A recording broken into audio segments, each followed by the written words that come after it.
আসা যায় না। এমনি ঘরের ভিতরে বসে দুই ভাই যদি তাস খেলে অন্যায় হবে না? ক্যারাম খেলতেছে, একটা টাকা বাজি নাই, কোন ধরনের কোন শর্ত ছাড়া এমনি দুই ভাই একটু ক্যারাম খেলতেছে, গুনাহ হবে না? শুধু গুনাহ, শুকরের রক্তের ভিতরে সে যেন হাত ভরে দিল, নাউযুবিল্লাহ। এত বড় পাপ হচ্ছে কেন? কারণ সময়কে মূল্যায়ন করতে পারে নাই, সেই কারণে। ওয়াল আসর, আল্লাহ সময়ের কসম করে বলতেছে, ইন্নাল ইনসানা লাফি খুসর, নিশ্চয় মানুষ আছে ক্ষতিগ্রস্তের ভিতরে, ইল্লা, তবে তারা বাদে, আল্লাযীনা আমানু ওয়া আমিলুস সালিহাত, যারা ঈমান এবং আমলে সলে করে এবং ধৈর্য এবং সবর যাদের আছে, ওয়া তাওয়াসাউ বিল হাক্কি ওয়া তাওয়াসাউ বিস সবর, হক এবং ধৈর্যের উপরে যারা অবিচল, এই শ্রেণীর মানুষ ছাড়া সবাই ক্ষতিগ্রস্তের ভিতরে আছে। বলেন নাউযুবিল্লাহ। তো আমি আজকে যে বিষয়ে কথা বলবো সেটা হলো একেবারে জীবন ঘনিষ্ঠ ব্যাপার, যে বিষয়ে কোনো হানাফি, মালিকি, শাফি, হাম্বলি, আহলে হাদিস নাই। প্রত্যেকটা মানহাজ, প্রত্যেকটা মুসলিমের দাবি, প্রত্যেকটা মুসলিম একমত যে আল্লাহর কোরআন মাজিদটা শুদ্ধ করে পড়াটা জরুরি। এই ব্যাপারে কথা বলবো ইনশাআল্লাহ। সেটা কি? কোরআন মাজিদ শিক্ষা করা কি বেসিক শিক্ষা না অপশনাল, মৌলিক? এটাকে উড়িয়ে দেওয়ার কোনো সুযোগ নাই। দেখেন, বিদআতপন্থী যারা আছে তারা কোনো কিছুতে কুলাতে না পেরে শেষ পর্যন্ত বলে যে ব্রাদার রাহুলের আরবি পড়া ভালো না, এটা বলে না? কোনো কিছুতে কুলাতে না পেরে বলে যে আব্দুর রাজ্জাক বিন ইউসুফ কোরআন ভালো করে পড়তে পারে না, এই অপবাদ দেয় কিনা বলেন? এখন যারা বলতেছে কোরআন ভালো করে পড়তে পারে না, আমরা স্বীকার করলাম যে ঠিক আছে, ওদের মতো হয়তো অত সুন্দর হচ্ছে না, কিন্তু তাদের ঈমানই নাই, আকীদা শব্দই বোঝে না, মানহাজ বোঝে না, আমল পুরাটা জালের উপর প্রতিষ্ঠিত, কিন্তু এই শব্দটা নিয়ে তারা খেলা করে। একবারও মুখ দিয়ে বলে না যে আহলুল হাদিসরা জাল হাদিস বলে, এই অপবাদ বেদাতীরা দেয় না। কোন বেদাতি অপবাদ দেয় না যে আহলে হাদিসরা বেদাত করে, অপবাদ দেয়? যে আহলে হাদিসরা শিরক করে, অপবাদ দেয়? তারা বলতেছে ওরা ভালো করে কোরআন পড়তে পারে না। পক্ষে বিপক্ষে দুইভাবেই আমি কথা বলবো ইনশাআল্লাহ, ইনসাফ করে বলবো। তারা আমাদেরকে তাকবীর দেবে, ভালো বলবে, এই জন্য কোরআন শুদ্ধ করব না আল্লাহর জান্নাতের আশায়? বলেন। ওরা আমাদেরকে ভালো বলবে সেই আশায় না, আমরা ঈমানের গতিতে কোরআন মাজিদটা শুদ্ধ করে পড়বো। কেন? কারণ আমি 40টা বছর আমি আল্লাহকে সূরা ফাতিহা শোনালাম, অথচ সেটা শুদ্ধ হলো না, এর থেকে কপাল পোড়া কি হতে পারে? আর পৃথিবীতে একমাত্র ভাষা কোরআন, আরবি, যেই ভাষার চাইতে সহজ ভাষা আল্লাহর মাটির উপরে নেই। আপনাকে যদি আমি বলি যে পদ্মা বানান করেন, তো বানান করতেছেন এক জিনিস, উচ্চারণ করতেছেন এক জিনিস। আপনাকে যদি আমি বলি যে ব্রহ্মপুত্র বানান করেন, পড়বেন এক জিনিস আর লেখায় আসে এক জিনিস। আপনাকে যদি আমি বলি যে ন্যাশনাল লেখেন, বানান করেন আর পড়েন, তাহলে উচ্চারণ করতেছেন একরকম আর লিখতেছেন একরকম। এমন কিছু শব্দ যেখানে আছে ওগুলোর উচ্চারণ আসে না, কিন্তু লেখা লাগতেছে। ছোটবেলায় আমরা বুঝতাম যে ন্যাটিওনাল মানে হলো ন্যাশনাল, এখানে একটা এস নাই, এইচ নাই, তারপরেও আমাকে ন্যাশনাল বলতে হচ্ছে। পৃথিবীর সমস্ত ভাষা অযৌক্তিক, এটা আপনার মেনে নিতে হবে, যেভাবে পড়তে হবে বহু যৌক্তিক আছে। আমাদের এই দেশে একটা ইংলিশ মিডিয়ামে পড়া ছেলে কষ্ট করে মাস্টার্স করছে ঢাকা ইউনিভার্সিটি থেকে, অনেক সময় তার এই সুন্দর ইংলিশটা বর্ডারের ওই পার গেলে টেকে না, হা করে তাকায় থাকে, কি কয় রে, এ তো বাঙালি না কি রে? ওরা আবার ব্রিটিশ ইংলিশ বলতেছে, ওদের কাছে আমাদের ইংলিশ চলে না। একমাত্র ভাষা আরবি, কোরআনের ভাষা। আফ্রিকার জঙ্গলে পড়ে আছে এমন মুসলমানও যখন কোরআন তেলাওয়াত করে, মনে হচ্ছে আমার ভাষাই পড়তেছে, সুবহানাল্লাহ। মনে হয় আমাদের ইমামের মতো করেই উচ্চারণটা করে তিনি।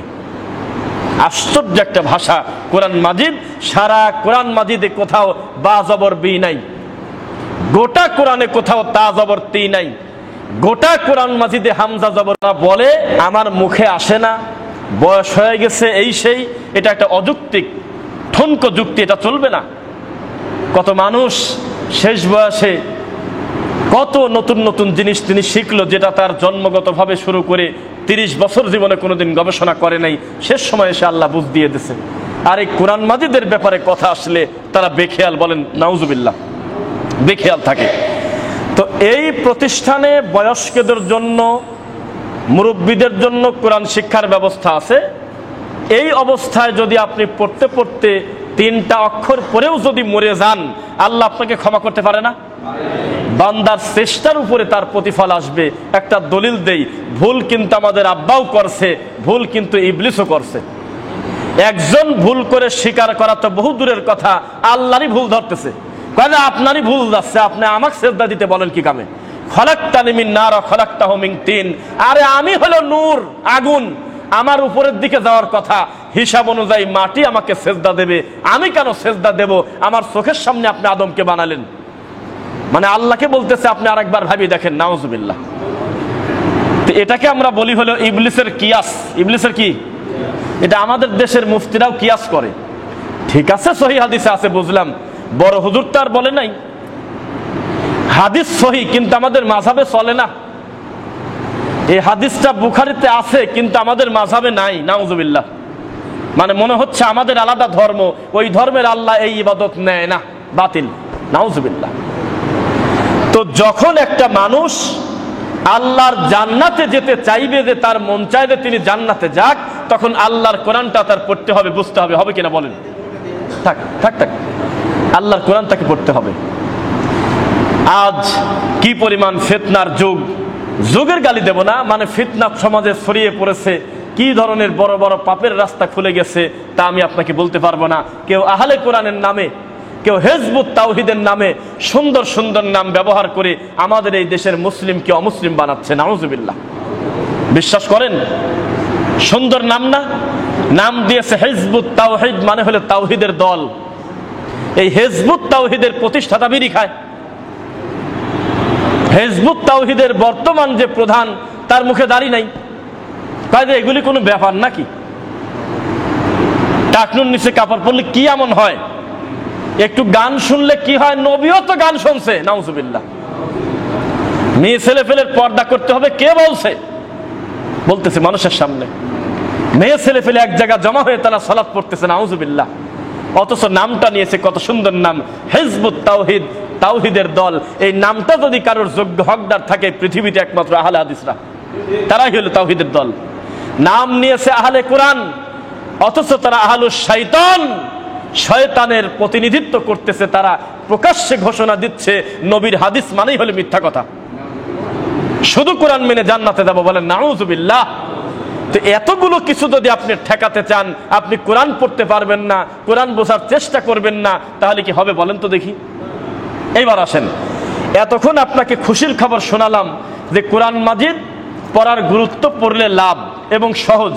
এবার আপনাকে বলি, পৃথিবীর একমাত্র ভাষা কোরআনের ভাষা আরবি ভাষা, যেই ভাষা একটু নড়চড় হলে উচ্চারণে এত বেশি উল্টা হয়, আর পৃথিবীতে কোনো ভাষায় এত মানে এই হয় না, বিকৃত হয় না।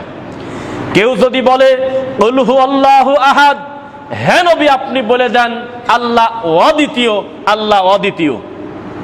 কেউ যদি বলে কুল হু আল্লাহু আহাদ, যেটা ইমাম সাহেব বাদে আর মুয়াজ্জিন বাদে অধিকাংশ মসজিদের ৯৮ জন এভাবে বলে কুল হু আল্লাহু আহাদ, তাই তো বলেন, তার অর্থ আপনি আল্লাহকে খেয়ে ফেলেন, এক আল্লাহকে খেয়ে ফেলেন।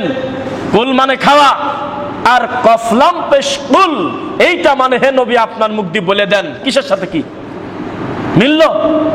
ইয়্যাকা না'বুদু ওয়া ইয়্যাকা নাস্তাঈন পড়তে গিয়ে যদি গরমিল করে ফেলেন, অর্থ হবে আল্লাহ আপনি আমাদের কাছে ইবাদত করেন, আপনি আমাদের কাছে সাহায্য চান। পৃথিবীতে আর কোন ভাষা অর্থের এত বিকৃত হয় না। কোরআন মাজিদটা যদি কেউ না বুঝে পড়ে, তার এত বিপদ আছে। তবে বাঁচার একটা রাস্তা আছে, যখন আপনি চেষ্টা আরম্ভ করে দিয়েছেন, তখন থেকে ভুল হলে আল্লাহ ক্ষমা করবে ইনশাআল্লাহ। কারণ আপনি এখন চেষ্টার একটা পর্যায়ে আছেন, বোঝা যাচ্ছে না? দেখেন, কেউ যদি ফেরাউন পড়ে, ফেরাউন, কেউ যদি আবু লাহাবের নাম নেয়, নেকি হবে না? হবে না। কেউ যদি মুহাম্মদ সাল্লাল্লাহু আলাইহি ওয়াসাল্লামের নাম নেয়, নেকি হবে না? কেউ যদি বলে রহমান, নেকি নাই? কেউ যদি বলে ফেরাউন, আবু জেহেল, নাম নেকি আছে? আছে। কে বলছে নাই? ধারণা করে বললে হবে? যার উপরে কোরআন নাজিল হয়েছে তার পরিবারের লোকের নাম কোরআনে খুঁজে পাওয়া যায় না। উম্মতে মুহাম্মাদীর শ্রেষ্ঠ সন্তান আবু বকর, ওমর, উসমান, আলী, একজনের নামও সরাসরি এখানে উল্লেখ নাই। তবু এটা আমার আল্লাহর কালাম, এটাই আমরা বিশ্বাস করি, আলহামদুলিল্লাহ। অথচ অমুসলিম ফেরাউন, পৃথিবীর শ্রেষ্ঠ শয়তান, তার নাম দিয়ে কোরআন বর্ণ করে দেওয়া আছে। আবু লাহাবের মতো একটা অমানুষের নামে সূরাই আছে কোরআনে, নাই? আছে কিনা? তো কেউ যদি কোরআন পড়তে পড়তে যদি পেয়ে যায় যে ফিরআউন, কেউ যদি কোরআন পড়তে পড়তে পেয়ে যায় তাব্বাত ইয়াদা আবি লাহাব, তাহলে মুহাম্মদ পড়লে যেমন প্রতি হরফে 10 নেকি, ফিরআউনের নাম নিলেও প্রতি হরফে 10 নেকি, এক নেকিও কম না। যেহেতু নবীর নাম নেছে নেকি বাড়ায় দাও, আল্লাহর নাম নেছে নেকি বাড়ায় দাও, আর আবু লাহাবের নাম নেছে নেকি কমায় দাও, তা হবে না। হুবহু 10 নেকি পাবেন। মান করা আল কোরআন বিল হারফি ফালাহু আশরু আমসালিহা, কেউ যদি কোরআনের একটা হরফ উচ্চারণ করে প্রতি হরফে সে 10 নেকি পাবে, যদিও জমা ধরা অক্ষর হয়, মানে আলিফ লাম মিম। এর অর্থ কি জানেন কি আপনারা? আমাদের দেশে কিছু বেয়াক্কিলি মানুষ আছে, সাহাবীদের নাম আছে, নবীদের নাম আছে, আল্লাহর নাম আছে, আব্দুল যদি আগে দেয়, কত সুন্দর সুন্দর নাম আছে, নাম রাখছে হলো হামিম। তাহামিমের অর্থ আবার কি? তামিম, 2টি অক্ষর একসাথে করে লাগানো। ইয়াসিন আছে না এরকম নাম? তাহা, এটার কি অর্থই নাই তো। পৃথিবীর কোন মুহাদ্দিস বলে নাই যে এইটার অর্থ আমরা জেনে গেছি। তারা বলছে চেষ্টা আমরা করতে পারি, তবে আল্লাহু আ'লামু বিমুরাদ, এর প্রকৃত অর্থ আমার আল্লাহ ভালো জানে। যদিও লালন ফকিররা ওরা বলে ঠিক পাইছে। লালন চেনেন নাকি? যারা অফিসিয়াল ভাবে গাঁদা খায়, লালনের আকরা নাম শোনেন নাই? কুষ্টিয়া। ওরা বলতেছে আলিফে আল্লাহ, লামে ফাতেমা, মিমে মোহাম্মদ, নাউজুবিল্লাহ। অথচ কোরআন যার প্রতি নাজিল হয়েছে তিনি বলতেছে আমাকে জানানো হয় নাই, এটার অর্থ আমার আল্লাহই ভালো জানে, আমি আর বলবো না। বোঝা যাচ্ছে? এটাও যদি কেউ উচ্চারণ করে আলিফ লাম মিম, সে 3×10 30টা নেকি পাবে। কারণ এখন সে কোরআন একটা পড়ার পর্যায়ে আছে। এখন কে ফেরাউন কে মুহাম্মদ সাল্লাল্লাহু আলাইহি ওয়াসাল্লাম এইটা বড় কথা না, নেকি সে লোকটা ঠিকই 10টা করে পাবে, ঘটনার সাথে কোনো সম্পর্ক নাই। কিন্তু কেউ যদি কোরআন পড়া বন্ধ করে খালি এই মুহূর্তে ওই একই লোক যদি 3000 বার যদি পড়ে ফিরআউন ফিরআউন, হামান, লাহাব লাহাব লাহাব, কিয়ামত পর্যন্ত যদি জিকির করতে থাকে, উচ্চারণ করে, একটা নেকিও হবে না, জাহান্নামে যাবে শয়তানি করার কারণে। কিন্তু রানিং কোরআন বের করে যদি একই কথা বলে, তাহলে আমার আল্লাহর কাছ থেকে দয়া পাবে। কাফের হলে তাতে আমার কি? এখন যে কোরআন পড়লাম সেজন্য নেকি পাবো। তো মানুষ যদি বুঝতো এই কোরআনের কি স্বাদ, নাহনু নাকুসু আলাইকা আহসানাল কাসাস বিমা আওহাইনা ইলাইকা হাদাল কোরআন, হে নবী আপনি বলে দেন আমরা যে কোরআন নাজিল করেছি এই কোরআনে রয়েছে সবচাইতে দামি উত্তম কিসসা। বলেন সুবহানাল্লাহ। সূরা ইউসুফের কথা বলতেছি, কিন্তু ইউসুফ আলাইহিস সালামের ঘটনা বলার শুরুতে বলতেছে আমার কোরআনেই রয়েছে উত্তম কাহিনী, দুর্ভাগ্যজনক বশত আমরা কোরআন পড়তে পারি না। বোঝা কি যাচ্ছে? কোরআনটাকে শুদ্ধ করে পড়ার চেষ্টা করবেন ইনশাআল্লাহ। আমি জানি এই মসজিদের লোকজন বেদাত করে না, শিরিক থেকে তারা বেঁচে আছে কিছু কম বেশ, আল্লাহু আলাম। কিন্তু কোরআন মাজিদ পড়ার ব্যাপার আপনারা বেখেয়াল, এটা রাগ করবেন না। এটা যেখানেই যাই এই রোগীর সংখ্যা বেশি। আমি এখন যদি দাঁড়া করাই যে রুকুর তাসবিহটা শুদ্ধ করে পড়েন, সাজদার তাসবিহটা শুদ্ধ করে পড়েন, আপনি এখন সূরা ফাতিহাটা সুন্দর করে উচ্চারণ করেন তাসবিহ দিয়ে, হাতে গোনা 10 জন লোক পাওয়া কঠিন আছে। তো এটা কি আমাদের ব্যর্থতা না? আরে ওয়াজটা আমরাও পারি, ঘটনা শুরু করলে 3 ঘন্টা 4 ঘন্টা নজরবন্দি হয়ে মানুষ বসে থাকতেছে বেদাতি হুজুরের কথায়। ওটা লাভটা কি হইলো? জীবন ঘনিষ্ঠ কর্ম যেটা কোরআন পড়তে পারে না, হাদিস পড়তে পারে না। তাই তো ডক্টর আব্দুল্লাহ জাহাঙ্গীর রাহিমাহুল্লাহ মরার আগে বলেছেন আপনি কোরআন পড়লে হয়তো রাতারাতি আলেম হতে পারবেন না, মূর্খ মানুষ কোরআন পড়ে হয়তো আপনি বড় ফতোয়া দিতে পারবেন না, তবে কোরআন যেহেতু আল্লাহর কালাম, এটা পড়লে আল্লাহ আপনার অন্তরে নূর দিয়ে দেবে। তখন আলেমদের প্রতি আপনার ভালোবাসা বেড়ে যাবে, কোরআন বোঝার প্রতি আগ্রহ বাড়বে। আপনি পড়লেনই না, তাহলে হবে? কোরআন পড়বেন ইনশাআল্লাহ। কোরআন মাজিদটা শুদ্ধ করে পড়ার চেষ্টা করবেন। এই যে রমাদান মাস চলে গেল, কত সুন্দর একটা বরকত রহমতের মাস, কত সুন্দর একটা সুযোগের মাস। চাইলে কিন্তু আপনি পড়তে পারতেন, কিন্তু আপনি তো ব্যস্ত। 1 মাসে এমন ব্যবসা করব, 11 মাস চলবো এই ব্যবসা দিয়ে। আপনি বুঝতে পারলেন না যে কোরআন কি, আপনি বুঝবেন কিভাবে? কোরআন মাজিদ, আহারে এগুলির জবাবুল বলাও কঠিন। আপনাকে যদি খালি এই প্রশ্নটা করা হয় যে আমি মানুষের প্রতি কিতাব দিছি, আমার রাসূল কোরআন রেখে চলে গেছে কবরে, না নিয়ে গেছে? কথা উত্তর দেন। রেখে গেছে না নিয়ে গেছে? আমি কোরআন দিয়েছিলাম মুহাম্মদ সাল্লাল্লাহু আলাইহি ওয়াসাল্লামের উপরে, যাতে সারাটা জীবন আমার উম্মত, আমার কওমরা, আমার বান্দারা যাতে কোরআন পড়তে পারে, বুঝতে পারে আমি কি বললাম। তো তুমি 70 বছর দুনিয়াতে বেঁচে থেকে মরে গেলে, এখন পর্যন্ত আমি কি বলছিলাম তুমি জানতেই পারো নাই। আমি কোরআনে কি বলছি তুমি এখনো বুঝতেই পারলে না, কি জবাব দিবেন আপনি? বুঝলেন? বিশাল ব্যাপার না? কবরে প্রশ্ন হবে কয়টা বলেন? হ্যাঁ, 3টাও হতে পারে, 4টাও হতে পারে। 3টা হবে কাদের বলেন তো দেখি? হ্যাঁ, পাগল ছাগলের 3টা। ও বোঝেও না, ডাইন বাম নাই, ও মানে হলো শুরুতেই ফেল। আর যারা উত্তীর্ণ হয়ে যাবে মুমিন, টন টন করে উত্তর দেবে, আরে আল্লাহ হলে আমার রব, নবী মুহাম্মদ সাল্লাল্লাহু আলাইহি ওয়াসাল্লাম হলে আমার ইমাম, আর দিন হলে আমার ইসলাম। তখন একটা প্রশ্ন করবে, বলেন তো কি? তুমি ঠিক পাইলা কিভাবে? তুমি জানলা কিভাবে? তখন তিনি বলবে, আমি অমুক বড় হুজুরের কাছ থেকে শুনছি, তাই না? আমি হলো অমুক শায়েখের কাছ থেকে শুনছি, নাকি? আমি অমুক পীরের মুরিদ হওয়ার কারণে জানছি, বললে হবে? হবে, হতে পারে বললে, কিন্তু এই উত্তর সঠিক হবে না। আপনার তখন জবাব দিবে মুমিন, আল্লাহ তোমার কিতাব থেকে আর তোমার রাসূলের হাদিস থেকে আমি ঠিক পেয়ে গেছি। সুবহানাল্লাহ। তাহলে সেই কোরআন পড়তেই পারেন না, এর থেকে দুর্ভাগা কিছু আছে আর নাই। কথা বলছেন আমার? এবার আপনাকে একটা সূত্র বলে দেই। কোরআন মাজিদ, কোরআন কি বললাম? কোরআন মাজিদ। ইমাম নামটা মনে অনেক বড় বিদ্বান, তিনি একটা কথা বলছে, কথা শুনলে প্রত্যেকের গায়ের লোম দাঁড়াবে কিনা, যাই হোক একটু সিরিয়াস হবেন। তিনি বলতেছে, হে মুসলিম, যে ভাষায় তুমি কোরআন পড়ো অথবা তোমার সামনে কেউ কোরআন পড়ুক, তুমি দেখবে যে কোরআন মাজিদে বারবার লেখা ইয়া আইয়ুহাল্লাযীনা আমানু আছে নাকি? এই কথা কতবার আছে? অনেকবার, অগণিত বার। তখন তিনি বলছেন, তখন তুমি কানটা খাড়া করো, তখন তুমি খুব খেয়াল করে ওখানে দাঁড়াও, তুমি তখন নিজের উপরে পার্সোনালি কথাটা নিয়ে নাও, এইবার আল্লাহ তোমাকেই ডাক দিছে। বোঝেন নাই? যেই বলবে ইয়া আইয়ুহাল্লাযীনা আমানু, তুমি টপ করে দাঁড়ায় যাও, পড়া বাদ দিয়ে না, মানে ওইভাবে তুমি নিজেকে প্রস্তুত করো যে এই ডাকটা তোমাকেই তোমার আল্লাহ দিছে। তুমি এমন ভাবে নিজেকে প্রস্তুতি রেডি করে নাও, এখনই তোমার আল্লাহ তোমাকে কিছু করতে বলবে, আর নয়তো কোনো কিছু থেকে বাধা দেবে। ভাষা বোঝেন না? এখানে কিন্তু একাডেমিক কথা হচ্ছে। এই আধা ঘন্টার উপরে কথা বলবো না হয়তো। মসজিদের মুসল্লি দিনী ভাইয়েরা, আপনি আধা ঘন্টার ভিতরে ইনশাল্লাহ কোরআন মাজিদের বরত্ব এবং করণীয় সম্পর্কে একটু জেনে যাবেন ইনশাল্লাহ। যখন আল্লাহ বলতেছে ইয়া আইয়ুহাল্লাযীনা আমানু, তখন আপনাকে জেনে নিতে হবে এই কথা আমি পার্সোনালি নেব, কারণ আমি আল্লাহর বান্দা, এই ডাকটা আমার আল্লাহ আমাকেই দিয়েছে। তখন আপনার মানসিক প্রস্তুতি নিতে হবে। এখন মনে হয় কোনো কিছু থেকে আল্লাহ মানা করবে, এই তুমি এই কাম করো না, অথবা বলবে বান্দারে তুমি এই কাজটা করো। বলেন তো দেখি, এই মানসিকতা নিয়ে যদি তারাবি পরে আমাদের দেশের হুজুররা, তাহলে কি 25 মিনিটে 20 রাকাত মারি দিবে পারে? আর পিঠের চামড়া তুলে দিত না, ভণ্ড কয় কেউ করে কিরে, কিছুই বোঝে না, হাও মাও করে টানিয়ে চলে যাচ্ছে, খালি ওয়ালা দলিন ইয়ালামুনা তাআলামুন বোঝা যায়, আর কিছুই বোঝা যায় না। তো কোরআন নিয়ে ব্যঙ্গ করতেছে তারা।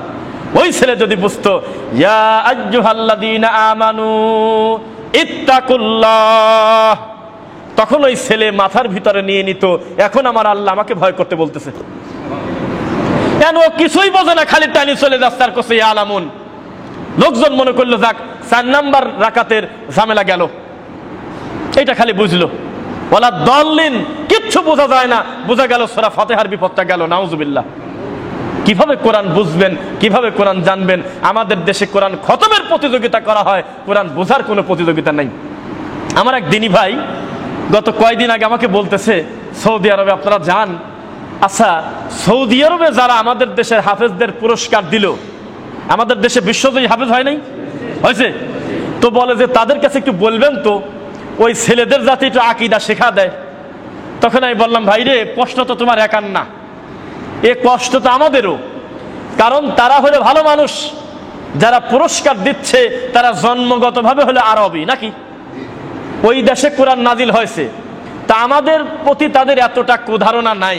তারা মনে করতেছে এত সুন্দর কোরআন পড়তেছে, বাবা ইন্না কয় জায়গা আছে বললেই বলে দেয়, আন্না কয় জায়গা আছে বলে দেয়, ইয়ালামুন কয় জায়গা আছে বলে দেয়, এত সুন্দর কোরআন পড়তে পারে তাহলে মনে হয় মালটা ভালো আছে, তাই পুরস্কার ধরা দেয়। কিন্তু ওই পুরস্কার দেওয়ার পর যদি এই ছেলেকে একবার খালি বলে গোটা কোরআন মুখস্থ করেছো, শুনতে মন চায়, বলো তো আল্লাহ কোন জায়গা আছে, তখন ওই ছেলে বলতো নাই কোন জায়গা, আমার কলবে আছে, পিঠের চামড়া তুলে দিত তখন ধরে। এই গরু শিখছাও তুমি ঘাস খায়া, এতদিন পরে এইটা শেখাইছে, বলো তোমার রাসূল সাল্লাল্লাহু আলাইহি ওয়াসাল্লাম কিসের তৈরি? আমাদের এই জোকার ছেলেটা বেশিরভাগ বলতো নূরের তৈরি।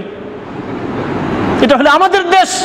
বলো তো মুরব্বী কাউকে দেখলে, শিক্ষক আসলে কি করতে হয়? বলবে দাঁড়িয়ে যেতে হয়, কেননা নবীর মিলাদেও তো দাঁড়াতে হয়।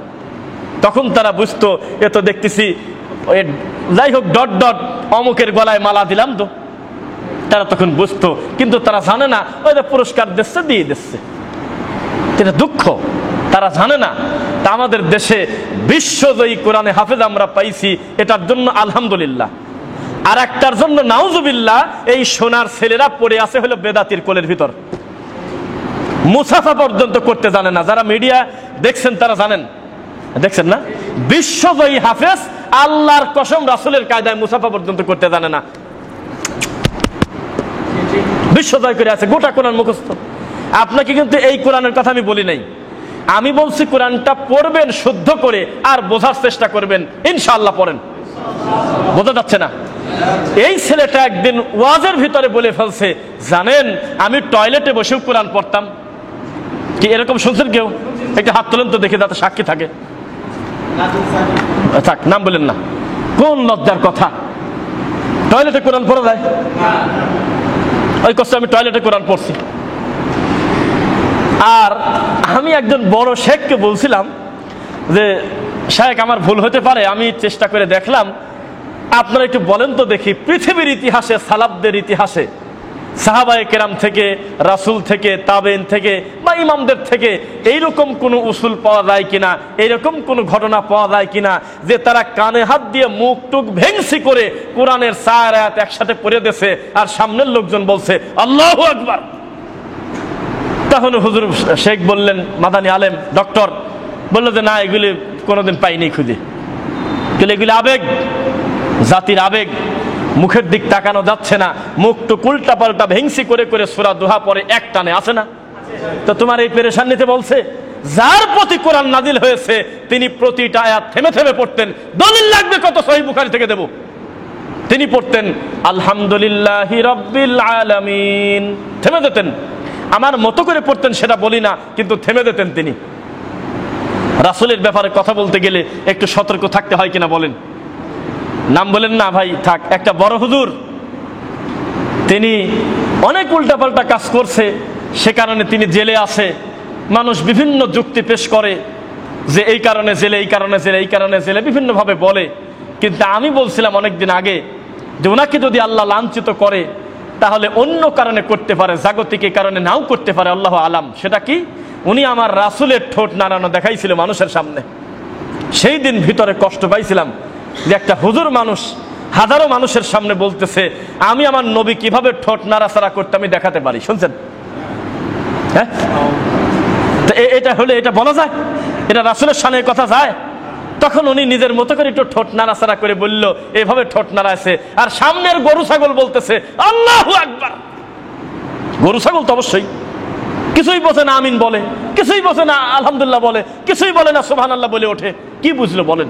আপনি কি জানেন অপরাধের সাক্ষী দেওয়াটা অপরাধ, খারাপ কাজের স্বীকৃতি দেওয়াটাও হলো অপরাধ। কোথাকার একটা জুতার ছবি নিয়ে এসে দেশে মা ফাতেমার জুতা মুবারক, আমিন না লিখে যাবেন না। এখন দেখি যে 3000 কমেন্টের ভিতরে 2000-এর বেশি লেখছে আমিন আমিন। আর আমিনের কি আছে রে, এ জুতি কার আল্লাহ জানে। কোন জায়গা থেকে একটা বদনা নিয়ে এসে বলতেছে হযরত ওমরের বদনা, আমিন না বলে যাবেন না। এই আবেগী পাগল জাতি খালি লাগতেছে আমিন আমিন আমিন। কোথা থেকে একটা লাঠি ধরে নিয়ে আসে, সুন্দর চকচকা লাঠি, আঁকা বাঁকা লাঠি নিয়ে এসে বলতেছে আমার সোনার নবীর লাঠি মোবারক, সুবহানাল্লাহ না বলে যাবেন না, লাগতেছে সুবহানাল্লাহ। পাগল জাত না? আমার কাছে ভিডিও আছে, দেখছেন মনে হয় যারা ক্লিপ দেখেন। গত কয়দিন আগে, 2 দিন আগে মনে হয়, আমি নিজের হাত দিয়ে, হাত দিয়ে মানে আমি একজনকে দিয়ে ডালিম গাছের নাম শুনছেন, দেখছেন? ডালিম গাছ, এত সুন্দর সুন্দর ডালিম দিয়েছে আল্লাহ, আর ওই ডালিম গাছে জুতার ঝাড়ু জোলাত হয়েছে। জাত কত বড় খারাপ। আর সেই জাতিকে সতর্ক করার জন্য শিরকের বিরুদ্ধে, বিদাতের বিরুদ্ধে কঠোর থেকে কঠোর বক্তব্য যখন আমরা দেই, আমাদের দেশের কিছু মানহাজ গোপনকারী চোরা ঠান্ডা হুজুররা আমাদেরকে নিষেধ করে আর বলে, কথা ওইভাবে বলা লাগে না, উম্মত ভাগ হয়ে যাবে। এ কয় কিরে ভাগ হবে মানে? এ উম্মত শিরকে ডুবে আছে, কুফরিতে ডুবে আছে, এখানে ছাড় দেওয়ার কোনো সুযোগ নাই। কঠিন ব্যাপার, ইমানের ব্যাপারে কোনো ছাড় হবে না, সে বাপ হোক আর যাই হোক। কথা বোঝা যাচ্ছে? তাহলে এই 2024 সালে এখনো পর্যন্ত মানুষ বিশ্বাস করে ডালিম যদি সুন্দর পেতে চাও, ডালিম গাছে জুতা ঝুলিয়ে দাও, ডালিম গাছে ময়লা ঝাড়ু ঝুলায় দাও, তাহলে দূর থেকে নজর লাগবে না এই জাতির ইমান কবে চলে গেছে, ও তো ঠিকই পায় নাই, তবে হজে ঠিকই যায়। বুঝতে পারে ইমান কি, তাওহীদ কি বোঝে। তো এই জাতিকে কোরআনমুখী করতে হবে, বলেন ইনশাআল্লাহ। এই জন্য মসজিদ ভিত্তিক কোরআন, মসজিদ ভিত্তিক হাদিসের দাস শুরু করতে হবে ইনশাআল্লাহ। আমরা কিন্তু আজকে ইমানের কারণে আসছি এখানে, জানেন আপনি। আপনাদেরকে আল্লাহর জন্য ভালোবাসি। যখন আমি আমার শফিক ভাইকে বললাম যে আমি আসতেছি, তখন সে মনে করলো যে ভাইকে আর বসায় রাখবে কেন, এটা তো দিনেরই কাজ, দিনের জন্যই তো আল্লাহ তাদেরকে কবুল করেছে, তাহলে তাকে ব্যস্ত রেখে দেব। আজও দার্স দিতে হবে, কালকেও একাধিক জায়গা অলরেডি মুহূর্তের ভিতরে রেডি। এমনকি পোস্টারিং করে আমাদের দিনী ভাইয়েরা যেভাবে অ্যাক্টিভ হয়েছেন, তাদের শুরুতে বলেছিলাম মুমিনের কোনো অবসর নাই। যখনই খবর পাবেন আমার আকীদার, আমাদের মানহাজের, আমাদের প্রিয় ভাই, ছোট হোক আর বড় হোক, যাই হোক না কেন, বিদ্যার কম বেশ থাকতে পারে, খবর পেলে যে কোনো কাজ ফেলে রেখে চলে যাবেন ইনশাল্লাহ। আপনি ওই পাশে একটা ঘোষণা দেন যে চরমনার মাহফিল হবে, ওরস হবে, আপনি হাসবেন আর বলবেন হ্যাঁ আমার এলাকায় তো সব আহলে হাদিস, এনে ওরে লোক আছে নাকি। দেখবেন কোথার থেকে গাড়ি নিয়ে গরু ছাগল চলে এসেছে, এর নাম হলো দলের পাগল। আর আমাদের দলের নাম হলো ইসলাম, আমাদের মাযহাবের নাম হলো ইসলাম, আমাদের ইমামের নাম হলো মুহাম্মদ সাল্লাল্লাহু আলাইহি ওয়াসাল্লাম। তাহলে আমাদের আকীদা মানহাজের দায়ী যদি 10 কিলো ফাঁকে আসে, আমরা তাদেরকে দেখার জন্য, দিনের জন্য যাবো না ইনশাল্লাহ? এটা করবেন। যদিও আমি বলি এভাবে, আজকের দিনে সব কিছু অনলাইনে চলে গেছে, খালি রুহুডা আছে অফলাইনে, বুঝেন? মানে খালি জানডা আছে বাইরে, বাদ বাকি মোট অনলাইনের মধ্যে ঢুকে গেছে। আরে টয়লেটে যাচ্ছে, তাও আবার সেলফি তুলে দিয়ে দেয়। এ মানুষের ব্যক্তিত্ব আছে। আমি ব্রিজের উপরে উঠলাম, মামার বাড়ি এসে মামা তো ভাষা 3 বছর পর দেখা, তো কি হবি তাই? এই রাস্তায় কতদিন পর যে আসলাম, বন্ধুরা ছবি দিয়ে দিয়েছে। এ জাতের কোনো নিজস্বতা নাই। তাই তো আব্দুল্লাহ বিন আব্দুর রাজ্জাক হাফিজাহুল্লাহ বলছিল যে জাতি হলো গোলামির জাত। 2টা টাকা পাওয়ার লোভে অমুসলিমের কাছে গিয়ে মিথ্যা কথা কয়, এ জাত হলো সেই জাত। এ জাতের কল্যাণ কিভাবে আশা করা যায়? যে জাতি সময়ের মূল্য দিতে জানে না, যে জাতি তার তাওহীদ বুঝতে জানে না, সে জাতির তাকদীর আর কি থাকতে পারে? আল্লাহ তুমি আমাদের অতীতের ভুলগুলো ক্ষমা করো আল্লাহ। আল্লাহ আমরা তাওহীদের স্বীকৃতি যেহেতু দিয়ে দিয়েছি, আমরা চেষ্টা করি বিদআত এবং শিরক মুক্ত থাকার, কি বলেন আপনারা? তারপরেও আমরা মানুষ, আমাদের কত জাগতিক ভুলভ্রান্তি আছে, তুমি আল্লাহ ক্ষমা করে দাও আল্লাহ। আল্লাহ আমাদের এই সফরটাকে তুমি দিনের সফর হিসাবে কবুল করো আল্লাহ। আমাদের সোনা ভাইরা যারা আয়োজন করে আজকের পরিস্থিতি করেছে, আল্লাহ তুমি তাদের সকলকে জান্নাত দিয়ে দিও আল্লাহ। আল্লাহ সুবহানাহু ওয়া তাআলা, তোমার কাছে আমাদের সর্বশেষ দাবি,